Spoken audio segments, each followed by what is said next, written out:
Hello, and welcome to the MyFitnessPal tutorial for our current and new Glickfit clients. There are many tracking programs available to you. However, Kyle and I feel that MyFitnessPal is the easiest and most accurate for your tracking needs. MyFitnessPal is free, available on both a desktop and a mobile platform, and has many features like the ability to scan your food that are not offered by some of the other tracking software we've seen. There is a premium version available for $50 a year, and while it's helpful, it is not something that you will need to purchase while you're doing macros with us. I'll be going over the difference between the free and the premium version of MyFitnessPal later on in this video. This video has been made for both our current and new clients. If you're new, welcome. We will go over how to get started, how to input your foods in, and how to look at your daily macro numbers. If you're a past or existing client, I think this video will help you identify some hidden features, tips, and tricks that you may not have known existed. The first step is going to be to sign up with either the desktop or mobile version. Usually the desktop version is a little bit easier to input your information into. However, both programs will give you the same questions during your initial sign-up process. If you go to www.myfitnesspal.com, the screen that's currently up on the video that you're watching will pop up. Notice you have two options here. You can sign up with your email or you can sign up with Facebook. If you choose to sign up with Facebook, you'll be able to do things like connect with your friends and stalk their diaries if you so choose. You will be asked to put in information in the very beginning, like your age, weight, height, and activity. For these, we would like for you to put in your age and weight and height as it's appropriate for you. And for activity, we prefer that you put in sedentary, as this will not affect your numbers as much as a different type of activity level. MyFitnessPal will then recommend its own macros and calorie count for you. However, while you're tracking with us, you are not to be using this for your tracking needs. In the very beginning, you'll either be tracking your food normally to give Kyle a snapshot of a couple weeks worth of food, or you will have numbers that Kyle has asked you to hit. If you're new, we're asking you to track your food as honestly as you can. This means keep eating all the things that you were eating before signing up with us, and don't try to impress with some of your food choices or your portions. Once you're signed up, you're now ready to use the mobile version of MyFitnessPal.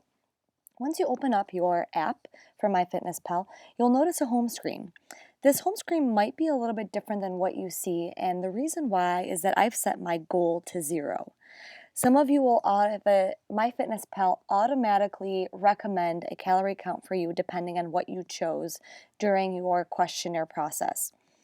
If you don't want to see the goal, or if you want to set it to 0 like I have here, all you're going to do is go to the More function in the lower right-hand corner, go to your goals, and under nutrition goals, hit calorie and macronutrient goals. Here, to 0 everything out, you're going to hit calories and put in 0. Once you hit the check mark, everything should turn to zeros as well. If you're someone that likes to utilize the calorie portion and Kyle, let's say, has given you a 1,500 calorie diet with specific macros, you can put in 1,500. You can hit the check mark, and then under carbs, proteins, and fats, you can select a percentage to reflect some of the macros that Kyle has set for you. So let's say you eat 225 carb, you're at 115 protein or so. Again, this will only go in increments of 5, so that's pretty close. And then for fat, we're going to go for, we'll say 20 grams. Once you hit the check mark again, notice that the carbs, proteins, and fats here are reflected as to what your goal is. You'll also see this in the nutrition tab that we'll go over later. Again, as I mentioned, if you choose to add the premium version to your account and pay the $50 a year, you'll notice here that little yellow lockbox is the premium version features that normally we can't access. So if you hit daily goal, you're actually able to change your specific calorie count and your macros per day if you, let's say, do a low, moderate, or high carb day. So going back to our home screen, okay, another couple items. Again, now my goal reads 1500 because that's what I changed it to. Notice I have 0 for food because I have yet to put anything in. And then under exercise, I have 0. In the very beginning, when you sign up, MyFitnessPal will automatically import any kind of tracking devices that you may have for exercise. So that's a Fitbit, that's your iPhone, and we would like for you to unsync this option. So underneath the desktop or here with your phone, you can take a quick peek and it says apps and devices. We do not want you to select anything, as this will change your calorie count. If you go to your home screen, what you will notice if you have something automatically importing is that your goal may be 1500. Perhaps you put all your food in and it says 1500 because you hit your macro goals for the day. And then under exercise, it may have imported in 400 calories. So if you're not familiar with the program and you're only looking at the remaining calories that you're allowed to eat, you will see that 400 calories made up from the exercise. Again, your exercise is already taken care of for you by Kyle when we do your numbers. So you do not need to worry about importing your exercise in. That's just something that you're going to log when you're doing your Excel spreadsheet every week. So now that you may have changed that calorie goal, we're going to go over to how to input your food in. So let's say you've never done this before. There are several different options of being able to input some of your food. You can utilize this plus sign here at the very bottom of your screen, and this will allow you to put in water. It'll allow you to put your food in, your exercise, your weight, and your status. You can also go to your diary settings. So you're going to hit diary, and you're going to take a look, and you're going to see breakfast, lunch, dinner, and snack. Underneath the meal that you're eating, so we're going to start with breakfast here, you can hit add food. And from here, you're going to utilize the search function for, let's say, oatmeal. What I like to tell everyone is that the more information that you put in to the search bar to find food, the easier it's going to be for you. So let's say you eat oatmeal every single morning and you know that it's Wegmans brand oatmeal. I'll put oatmeal, I'll put Wegmans, and I also like to put in the measurement that I use.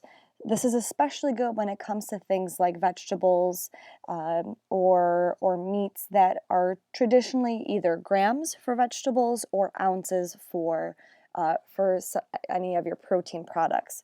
So under oatmeal Wegmans, I'm going to put in G for grams, and I'll notice what comes up is the first item, Wegmans Quick Oats, 1 container, okay, and this has my gram count.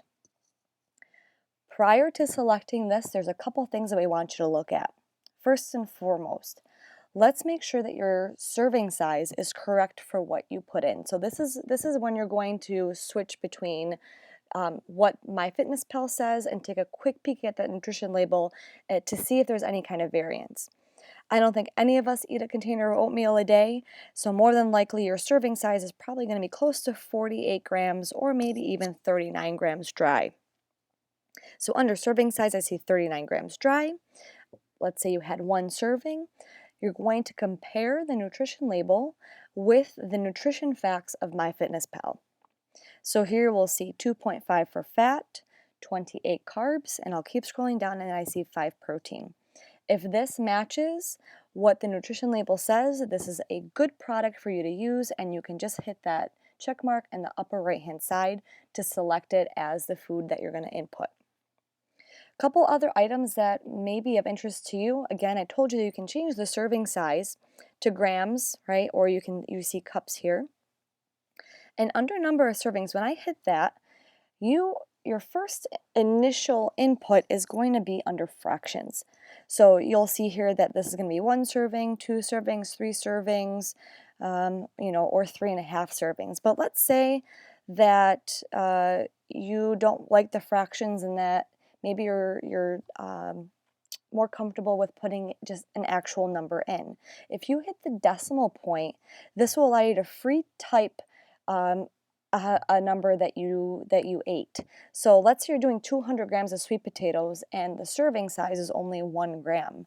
Here I can put in a high value like 200 if this was, let's say, sweet potato, and that will allow you to just easily input in a product instead of having to scroll all the way through these fractions up to 200. So we'll continue with putting 1 cup of oatmeal in, and we'll hit a check mark. Okay, and now from this point, you're gonna, in the lower right hand side, you're gonna hit add. And now I've added that to my breakfast. If I want to add another food in, I'll hit add food, and I can go up to my search bar again. But let's say I have a product that I can scan. What you're going to do is you're going to hit the upper right hand barcode, and once you find the barcode on the food that you're eating, you're going to be able to scan that and it'll automatically import. Underneath that, you'll see a couple other tabs that might be beneficial to you.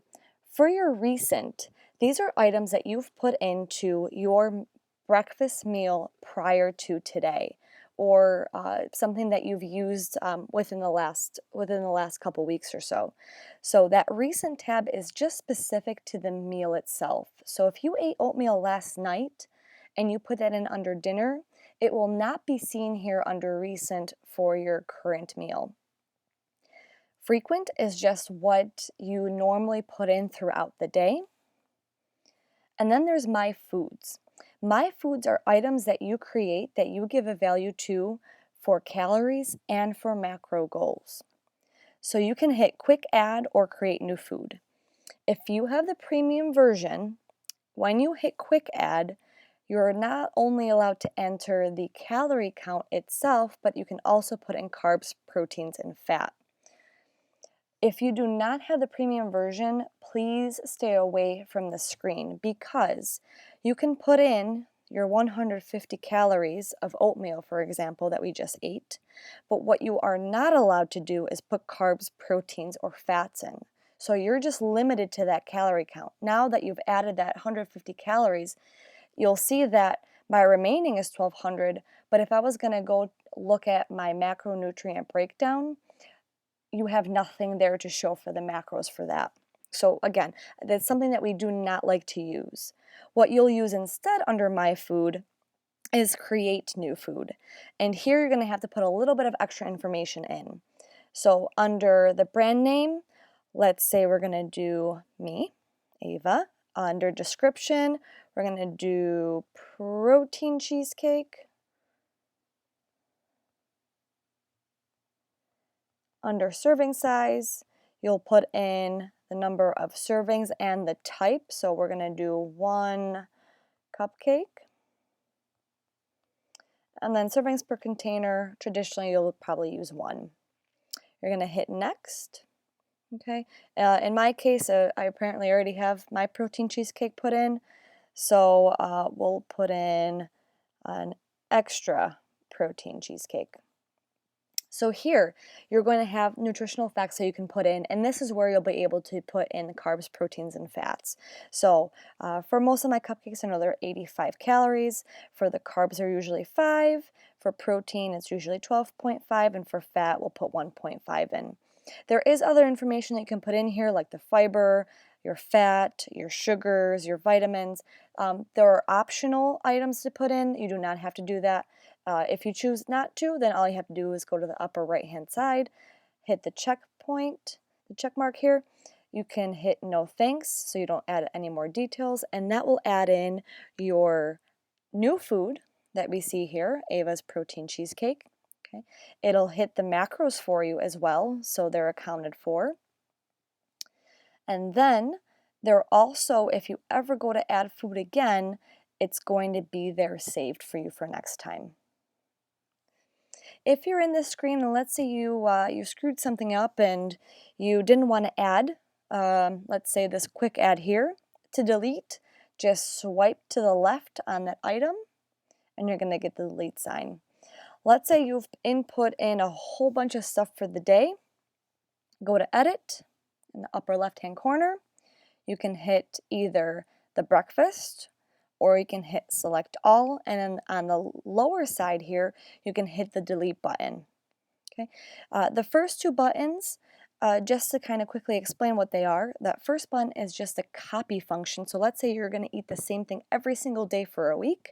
You'll hit that copy, and under meals you'll hit same meals. Under the date you can go to tomorrow and you can select that, and this way it will copy what you ate today into tomorrow's food log. Let me just go over that last little bit. Again, edit, you'll hit select all, and then this plus sign is to save a meal, which we will go over next. So let's say you eat the same thing on a regular basis, and this is, let's say, your high carb day foods that you've already prepped out that you eat on your high carb days. You can type in high carb day, hit check, okay? And from here, the next time that you want to go add your food in, you're going to hit add food and you're going to go to meal and you're going to see that you have high carb day already programmed in. This is a good way of being able to add a good amount of food to your day without having to hit individual items. So if you hit high carb day, for example, and you add it, it'll add it to today, and notice that it inputted each individual food separately for the input. Okay, so again, I have that oatmeal, I have that extra protein cheesecake. Last but not least, if you hit add food and you go to recipes, this is something that I do like to use. You have two options here. You can create a new recipe or you can do quick add. Again, if you do quick add, you can only put calories in, and we've already discussed this is not something that you want to do. If you hit create a new recipe, you have two options. You can either enter the ingredients manually. If you choose to do that, you'll give your recipe a name. So let's put in chili. Depending on how many servings you wish to make, you're going to put in that number. I usually just do one serving here. And I like the bulk import ingredients. From here, you're going to free text the amount and the type of food that you're going to put in. So let's say you're going to do 1 pound of beef. Okay, be specific here because when this matches what you put into a item in MyFitnessPal, you want it to be correct. So I'm going to put 99% lean ground beef. We'll say 1 medium onion, and we'll say 2 cans black beans. Obviously, you're going to be adding more than just these items, but let's just say this is my chili recipe. And you're going to hit next, and you're going to notice that it's matched ingredients from what I put in. One more time, you do want to make sure that what these matched ingredients are appropriate for what you are using. So if I take a look at these black beans, this says 0 cup and 1 calorie. Obviously, this is wrong. So this is not something I'm going to want to use for my recipe. I'm going to go to the bottom and hit search for alternative. And then I would prefer that you scan that food item in. Okay, so you can kind of take a quick peek here at what you would want to use. Notice that some of these items have check marks. All that means is that there has been a consensus that this food has been verified and that the calorie counts are accurate. But again, this doesn't necessarily mean that 100% of the time this is correct. Nutrition labels change, serving sizes change, and sometimes this is just something that could be a fluke with MyFitnessPal. So you still want to make sure that even with these verified foods, that they are appropriate for your calories, your carbs, proteins, and fats. Okay, so if you're all set with this, you hit add ingredients. And then this will automatically do the math for you for what you are going to eat for that recipe. If you hit save, it'll just save it for the day. If you hit save and log, it'll log the recipe for future use. Okay, so that's pretty much it. That is how you're going to input most of your food in. Last but not least, a quick little tip and trick that I like to use. If you don't have the time to put in, let's say a food item, or if this is something that you're just going to eat once and never going to eat again, and you want to put in the macros for it nice and fast, you're going to hit add food, okay, and under the calories in your carbs, proteins, and fats, you're just going to separate those macros. What that means, if I know it's 130 calories and it's made up of 10 carb, all I'm going to do is hit 10, I'm going to put in carb, I'm going to search, and I'm going to find the macronutrient carb that equals 4 calories, because every gram of carb is 4 calories.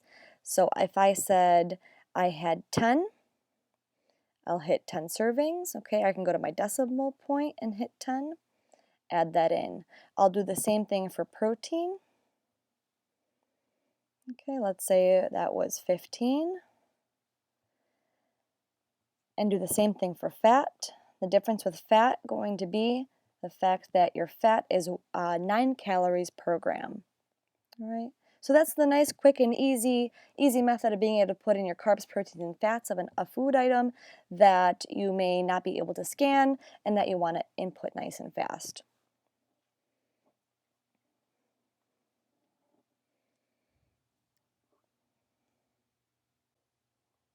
So you may have noticed that MyFitnessPal looks a little bit different than yours. Your meals are probably breakfast, lunch, dinner, dessert. I have breakfast, post-workout, lunch, a snack, dinner, and dessert. If you want to change these and name your specific meals to what you normally eat, or let's say you want less or you want more, this is a function that can only be changed on the desktop version of MyFitnessPal. So you'll have to go to myfitnesspal.com, go under settings, go under diary settings, and then you'll see a spot for 6 different meals and a slot to put in the specific name that you want to name that meal.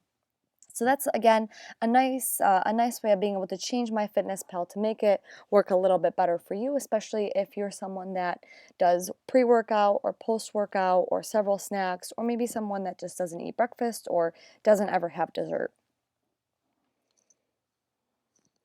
If you are looking for your numbers at the end of the night, or if you're looking at numbers that you want to give to Kyle, there are one of 2 ways of getting your macro numbers for the end of the night. What you're going to do is 90% of the time you're going to hit more, you're going to go to nutrition, and you're going to either hit nutrients or macros.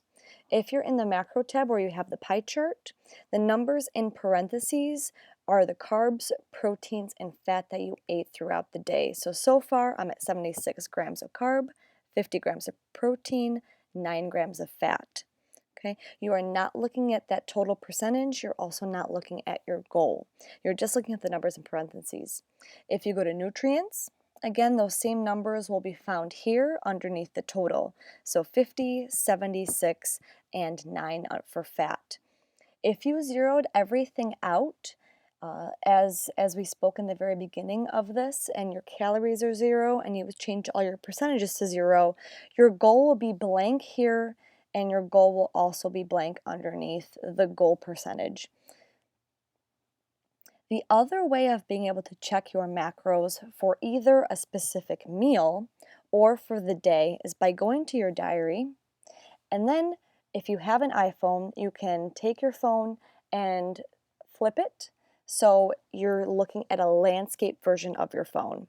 I would do it here, however, it's going to error this video, so I won't be able to show it to you. But again, from this screen, you tilt it to the side and you'll see the macronutrient breakdown for each meal. And then also, if you scroll all the way down, you'll see the macronutrient breakdown for the entire day. Some other features that you are able to use are underneath your More tab. So in the lower right hand side, hit More, and we're going to go over a couple of these. Well, we've already discussed going under Goals and hitting your calorie and macronutrient goals. Again, this can be calories of whatever Kyle's asking you to eat for the day, with your percentages based off of what he wants you to hit for macros, or it could be set to 0 if you don't want to have those numbers interfere with what you're seeing. If you scroll down a little bit farther, you're going to go to Friends. Underneath your Friends, you can hit that plus sign in the upper right hand corner, and here you're going to have 3 options of being able to import or add friends to your MyFitnessPal. You can go by contacts, so it's going to search your phone contacts and the numbers in there to see if someone else has MyFitnessPal. You can connect with Facebook. This is something that when you originally signed up and you signed in through Facebook, it's super easy just to hit that button and it will automatically find your friends. Okay. Or if you have their email address or their username, you'll hit email here, and then underneath the To function, put in either their email or their username if they told you, and then hit the check mark. Once you're friends, they'll be able to view what you're allowing them to access. So what I mean by that is you can be friends with them and like their status or comment on their status, but let's say you're not able to view their diary or they can't view yours. And the reason why is you may have a privacy setting for your diary. In order to change that, you're going to go to Settings. You're going to hit Diary Settings. Okay. You're going to hit Sharing and Privacy. And for diary settings here, you're going to choose the option that best suits you. You can make it private so no one can see what you're eating. You can make it public. You can do friends only, or locked with a key just means that, oh, you got mine now, that they have to put in your specific PIN in order to be able to view your diary. I really hope that you found something beneficial in this video and that perhaps you learned something new that you didn't already know. I thank you very much for taking the last 25 to 30 minutes going over MyFitnessPal, and please, if you ever have any questions, either comment below on the YouTube video, email Kyle or I, or just come see us and ask us in person. Thank you again for watching the video, and good luck tracking. Keep up the great work.